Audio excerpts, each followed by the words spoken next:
Good morning everyone and welcome to the Money Control live stream. It's a brand new week, a brand new Monday, but it looks like it was a great Friday for VSS or Vijay Sharma at Paytm Santo.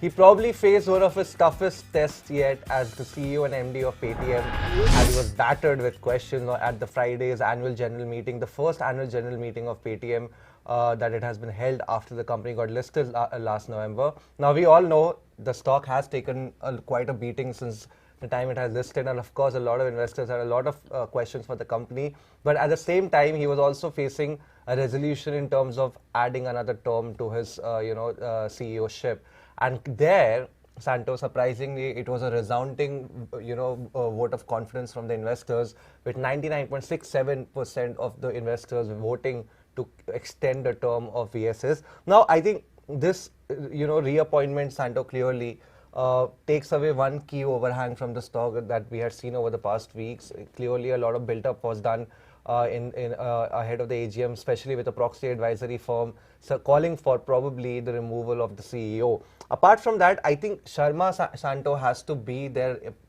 main part of Paytm's journey, because his vision and his drive has driven the company the past 10-15 years, and I think going ahead also much of the future will also depend on his vision and drive for the company. Well, no small feat from Vijay Shekhar Sharma, considering that almost 3 proxy investing firms were baying for his blood. Yeah. But that said, I think generally the overall trend now is that financial institutions are getting increasingly impatient with this trend of new age businesses paying outsized remuneration, mainly in the form of stock options to its top executives.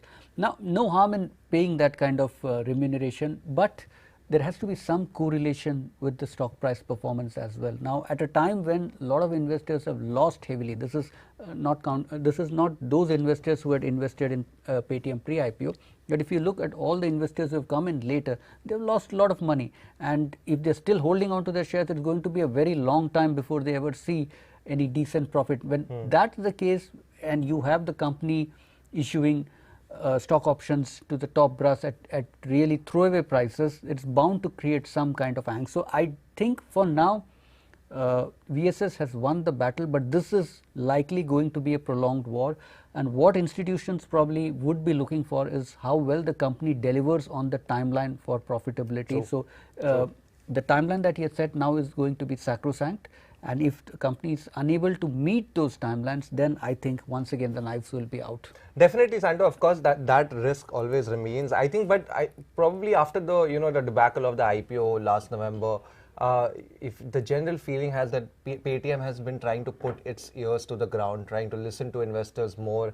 If you look at in terms of the analyst calls it has been holding, the sort of disclosures that it has been enhancing, the disclosures that it gives in its earnings releases, and of course also the focus on profitability. Earlier they were all about growth, and they did not care to speak too much about profitability.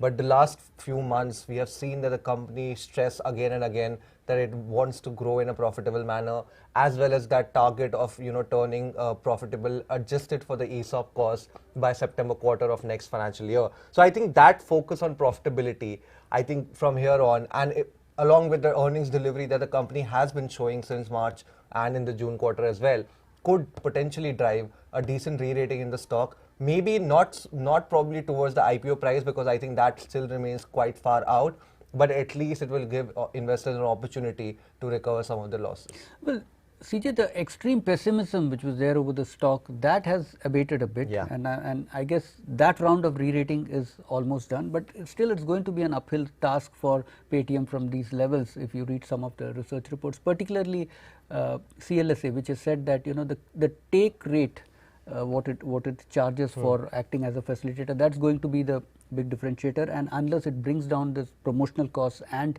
discounts by a large margin, you have fixed cost of close to over 4,000 crores. This is not counting the stock options part of it. You still have 4,000 crores of fixed cost in the year ahead. So it's still a very uphill task for Paytm at this point in time. We've seen a good run up, because now those extreme pessimistic valuations have been done away with. But now, how much will the stock rally from these levels? That remains to be seen. Well, on that note, Santo, let's move on to our next segment and quickly take a check on what the trade setup is looking like for today. And clearly, It looks like Monday blues on the Wall Street. If you look at the Nifty futures on the Singapore exchange, they're indicating almost a 50 to 60 point cut on the benchmark indices this morning. And of course, the handover from Wall Street on Friday was also quite weak. If you look at Wall Street indices, they ended sharply lower on the back of some unwinding of long position. It seems over the past few months, the built up in bullish bets on the market. Clearly, a lot of investors are unwinding those positions. And also,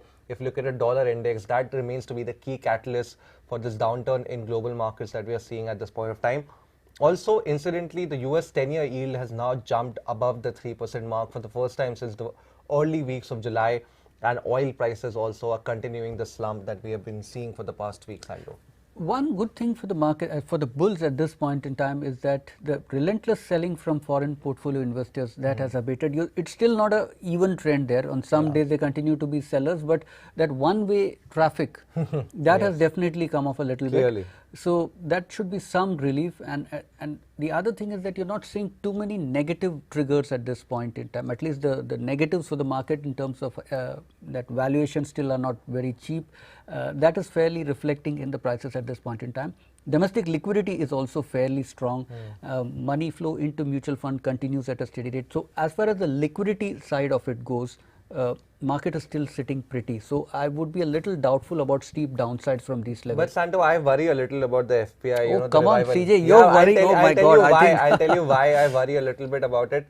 Of course, the comeback since, mid-July onwards, and of course the entirety of August has been spectacular, and it has been voluminous. It's not been just trickling in. It has actually come in with a bang. But the only concern right now is the way the global scenario is again re-emerging.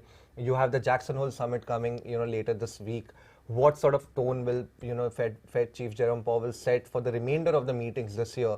That will, I think, be a very key catalyst in terms of how FPI flows develop. Because let's not forget, one of the major reasons why FPIs were selling Indian stocks was also the fact that Indian stocks became too expensive to provide any sort of upside, right? And right now, if you look at since the time we have reached that 17,800 mark, it seems like bulls are struggling to take it beyond the 18,000 mark. Also, valuations again in terms of forward earnings have also come back to that 21, 22 territory again, which was where the selling started in the first place. So my only concern would be while the comebacks come, whether it is sustainable for another month or two, that is something that I would want to watch. Only if sustains even despite all these concerns, then you know for sure that they are here to stay for a long time. That said, let's quickly now move on to some of the other stocks that are on our radar for today's session, starting off with Santo. Well, Cholamandalam Investment and Finance, the stock has had a good run and has been among the best performers in the NBFC pack over the last couple of months. A good set of first quarter numbers there. But most importantly, the company's strategy to diversify beyond its core area of auto loan financing, especially truck financing, that appears to be working well according to Kotak Institutional Equities. Now, in general, NBFCs took a beating because of COVID-related the stress on repayments, and Cholamandalam too was in line, but the recovery in the case of Cholamandalam has been much faster, and now it's accelerating its investments into that new pillar that it's developing, that is small business loans, which is already working quite well for it. Besides that, the company has said that it's seeing good bit of strength in its core segment as well. There's good demand for both heavy as well as light commercial vehicles, and demand for used trucks too have been going up. Morgan Stanley and CLSA are among the other brokerages which are bullish on Cholamandalam Finance. Well, Santo, of course, when you look at the loan growth performance of Cholamandalam in the past quarter, that is June quarter, clearly it has been very spectacular. Even if you look at it on a sequential basis, almost 5% growth on a Q-on-Q basis, even though of course, the year-ago quarter was, the base was favorable because of the pandemic in the year-ago quarter.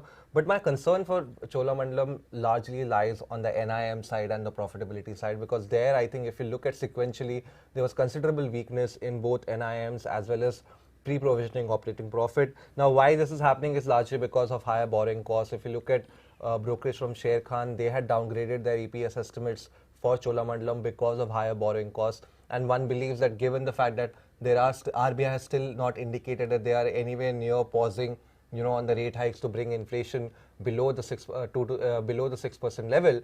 I think going ahead with borrowing costs rising even more, no matter how great the loan growth looks, it is still going to entail some bit of cuts on the EPS estimates, at least for FY23, if not for FY24. Apart from that, I think one bit of cautiousness that came out from the management was on the vehicle finance business, and more particularly in the tractor segment, where they've said that they are a little cautious as far as tractor loans are concerned because of the erratic rainfall or monsoons that we have seen so far, and they're just not as confident probably as they were maybe 3 months ago, or they are in the CV segment where they have seen decent amount of growth. So I think overall the picture looks quite good for Cholamandalam Santo. Clearly the company is trying to revive, they're trying to improve their asset quality, but I think it's the profitability that remains a key concern for me. Next stock on my radar basically today is an oil name, ONGC, clearly. And this is of course not much because there are triggers for ONGC. Of course, last week we did have the government coming out and slashing the additional excise duty that has been imposed on crude oil production. But a very interesting thing happened in the US, wherein Warren Buffett came out and has sought permission to buy additional stake in Occidental Petroleum. Now, this is a bit of a curious thing because if you look at oil prices, they've gone down from $125 per barrel to about $90 per barrel and below. Now, at a time like this, Warren Buffett turning bullish again on a name like Occidental Petroleum and almost looking to buy as much as 50% of the company clearly suggests that he believes in the long-term nature of the current bull market in the oil market, Santo. And I think overall, ONGC should also get a lift from this bullishness that the Oracle of Omaha is currently displaying for the global oil market. And overall, if you look at ONGC as a stock also, clearly the risk rewards at this point of time have turned attractive. It seems like the recent correction has baked in a lot of the negatives in terms of government intervention. You talk about the recent decline in oil prices, and even now investors are only pricing in average realization of only around $60 to $65 per barrel, Santo. And if you look at FY23, the estimates are that it should be much higher. Well, anybody who's trying to replicate Warren Buffett's style on the oil sector in India at least would be in for a big disappointment, I would say, CJ. Now the issue just here, like the aviation. Yeah, the issue here is not so much about the fundamentals of the company. At certain price points, ONGC does look attractive, but if you look at the market response to Friday's the government's announcement on the windfall tax, you'll find that so I think the trust has been broken there. Now it's becoming very evident that the market is not sure what the government will do next. You've seen it both in terms of upstream as well as downstream players, that the government clearly doesn't seem to want to allow these companies to make any outsized profits. So that being the case, I doubt if you could again see the same kind of enthusiasm that you may see for ONGC as was the case till about a couple of months back. Well, Santo, I think the only argument to that is that even if there is a trust deficit, all those deficits can be made up if the price momentum is in favor of the bulls, right? Ultimately, price is the price is true, but indicator. even if crude prices go up, it's very evident that the government will cap the kind of profits that companies like ONGC can make. So that being the case, why would they want to pay a premium valuation for the stock? Well, next stock on my list is JSW Steel. Credit Suisse is the latest brokerage to sound a cautious note on the steel stock, in the steel sector in general. Last week we had CLSA voicing similar thoughts, and now we have Credit Suisse here. And Credit Suisse has an underperformer rating on JSW Steel and a neutral rating on Tata Steel. The big worry as flagged by Credit Suisse is that the weakness in China's property market. There's a huge crisis blowing out there, and construction accounts for a big chunk of the demand for steel from China. So that being the case, I think the recent rally in steel stocks probably is unlikely to sustain. I think, Santo, of course, the steel companies overall have taken quite a beating this year. Of course, these reports are coming because the past few weeks we have seen a recent good rebound in the overall steel sector, with some of the stocks rising almost 15 to 16%. I think if you look at some of the commentary that has been coming out from the management per se, then it suggests to me that the current battering that the stock has taken probably could provide a good opportunity for long-term investors, or at least from a tactical point of view if you keep a 12-month horizon. Why I say that is, of course, the JSWA is betting on a revival in steel prices in the domestic market in the second half. They're also betting on a revival in volumes. And also, let's not forget, China earlier today has come out with a major rate cut in prime lending rates, not only 1-year tenure but 5-year tenure as well. That should probably lead to some sort of buoyancy in the property market and hopefully in exports for JSW Steel going ahead. Well, with that, let's have a quick look on the market. Weak start to the session. As expected, Santo. The Nifty is down by close to about 70 odd points. The Sensex is down over 300 points. Mid-cap also under pressure, although the market breadth is just about even Stevens. Close to 971 stocks up, and a similar number stocks are down on the NSE at this point. Yeah, and I think, Santo, if you look at the India VIX, I think that is also quite interesting. Almost a 5% jump there on the VIX as well. But clearly, all market caps at this point of time are weak, but probably small caps are holding a little better than the large cap. The Nifty Small Cap 100 Index is down about 0.7% at this point of time. So clearly, there has been more sell-off coming in the small cap index in the last 1 minute. But overall, it looks like quite a weak setup, and it will be interesting to see as we are heading into the expiry, on Thursday, how this shapes up, whether we see more unwinding of long bets and probably take the market lower, or whether we could see some short covering just a day ahead of the expiry as we were used to before the the rally in June and July. Well, Wipro among the losers in tech stocks clearly are taking a beating today, Santo. It seems like very interesting tweet by Rishad Premji over the weekend, and the kind of strong backlash that the tweet has got. Yes. I know. And Santo, your sector, FMCG, is clearly the only one right now in the green. The Nifty FMCG index is just about in the green territory at this point of time. So clearly, a little bit of defensive positioning taken by investors at this point of time. Well, last stock on our watch list this morning is Insecticides India. The stock had announced a bonus issue on Saturday, and I think investors were in for a bit of a disappointment, because initially the company said that it would be issuing 2 bonus shares for every one held, and now it is said that it's not. It's in fact the other way around, that investors will be getting 1 bonus share for every 2 shares. I think whoever made that typo is totally screwed for life, and it seems like the company was like, no, don't get too happy. No, don't get too happy. So that could be a bit of a dampener, but otherwise the stock is looking is on a good wicket fundamentally. I know you were we mentioned it last week, discussed it last week. Mentioned the stock last week, and you were appeared quite bullish about the earnings of the company. Yeah, so strong June quarter numbers. The company has been able to maintain its margins also, and the capex at both its Rajasthan as well as Gujarat is now almost near complete. The company has guided for a 20% increase in top line this year, as well as 100 basis point improvement in margin this year, and among the best performing chemical stocks this year, and most likely the outperformance could continue for a while. Well, Santo, you can't really bet against 100 basis point margin expansion in FY23. I mean, that itself is going to probably make the stock a big winner out there in the market, in a market where everybody is seeing, contraction in margins. Insecticide coming out and saying that they can expand their margins by 100 basis point clearly deserves some bit of appreciation. So yeah, Santo, I think that's about it for today's show. Yes, Monday blues, but probably not so much for us at this point of time. Well, with that, it's a wrap on this edition of Markets with Santo and CJ. Thanks for watching, and please do let us know your thoughts in the comment section below. And guys, please go and click on the links that you can see at the bottom of your screen, and do follow us on all the social media handles such as Instagram, Twitter, Facebook, as well as on YouTube. And also, for all your financial news, stay tuned to moneycontrol.com and download the Money Control app. We'll catch you again live at 3 p.m. Till then, hopefully, have a decent trading session.